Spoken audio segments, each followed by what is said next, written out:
The United States would lose a world war. Anybody that knows me on this account and on any of my previous accounts knows that I am a staunch supporter of our troops. I talk about national security, I talk about military history, world history, and I talk about how that relates to the current defense situation in the United States. So when I say that the United States would lose another world war, it is something that I say with a very heavy heart, but also an acknowledgement of truth. Our manufacturing base is why the United States was able to pivot during World War II and even to an extent during World War I in order for us to become so militarily successful. But it is important to acknowledge that during World War II, that is when the United States became a superpower. Without having that as a significant industry, the United States cannot maintain that, especially in the modern day. Please understand that a huge amount of our current military infrastructure is decades old. There is a reason that the DoD chapter of Project 2025 specifically states that upgrading our military equipment, weapons, etc. is necessary for the United States to be able to project our military power around the globe. As we are today, we will not win, especially because we stand alone. At the beginning of this year, China closed the silver market. Silver is a necessary component for military weapons.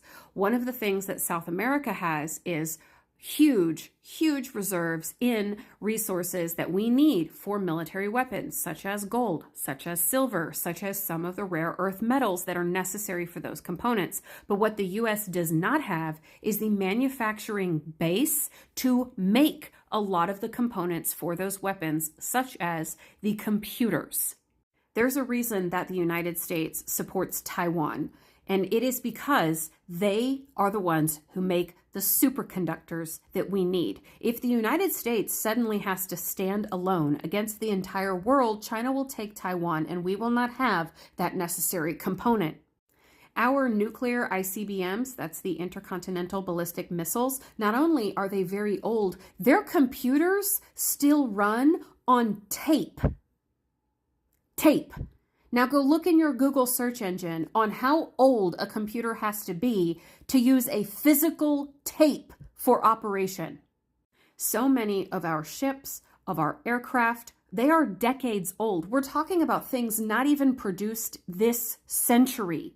In order to retrofit an aircraft, you have to literally X-ray every single bit of the metal to make sure that it is still sound enough to fly.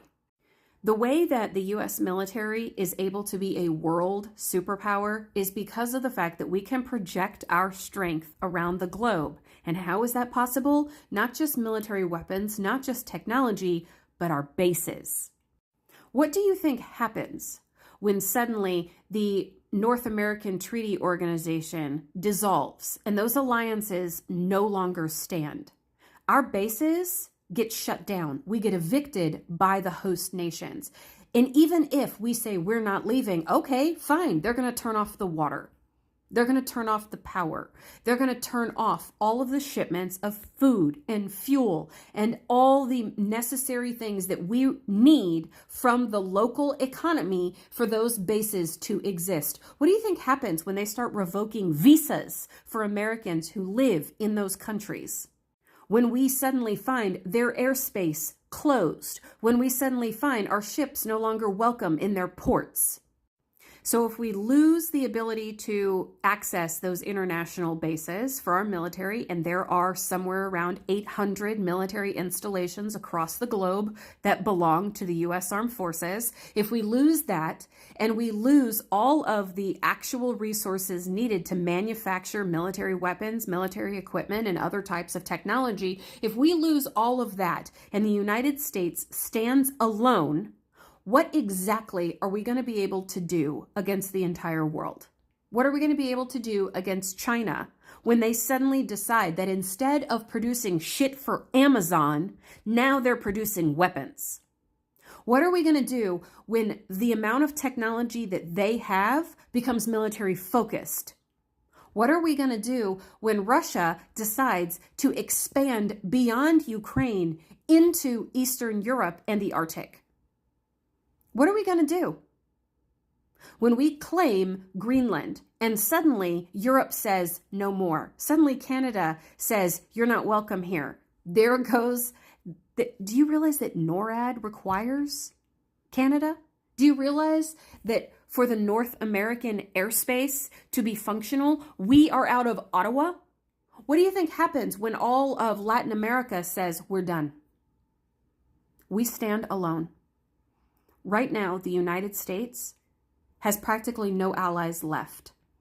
We have long-term allies who are hoping that a change in administration will restore global norms, but they're not counting on it anymore because people can't count on us.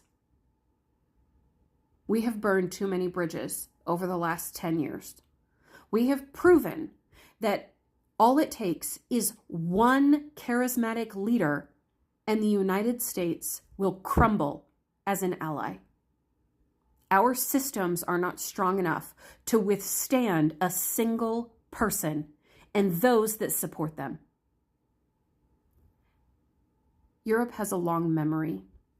Asia has a long memory. Latin America has a long memory.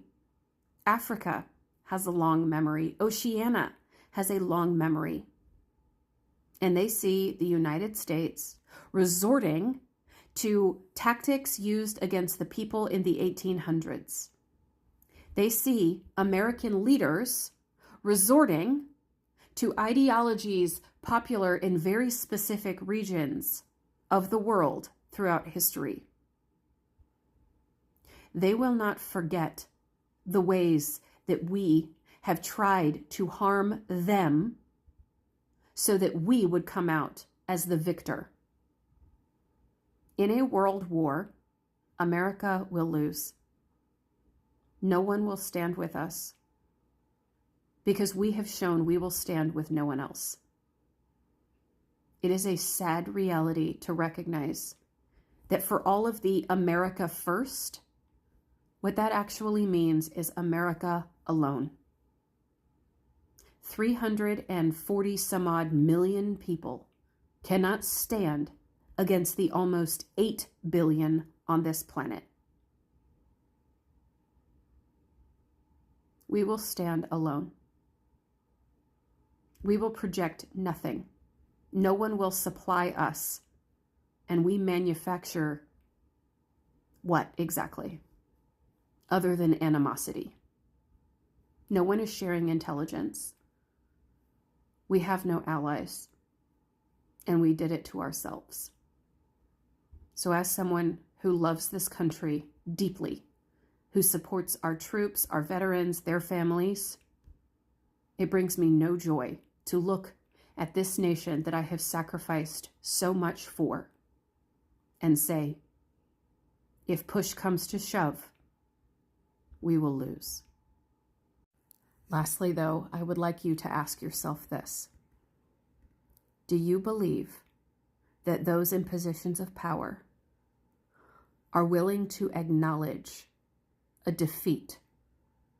Or do you think they will burn the entire world down rather than let someone else win? Rather than let everyone else win? If you have not learned what mutually assured destruction looks like, I would advise you, start learning now.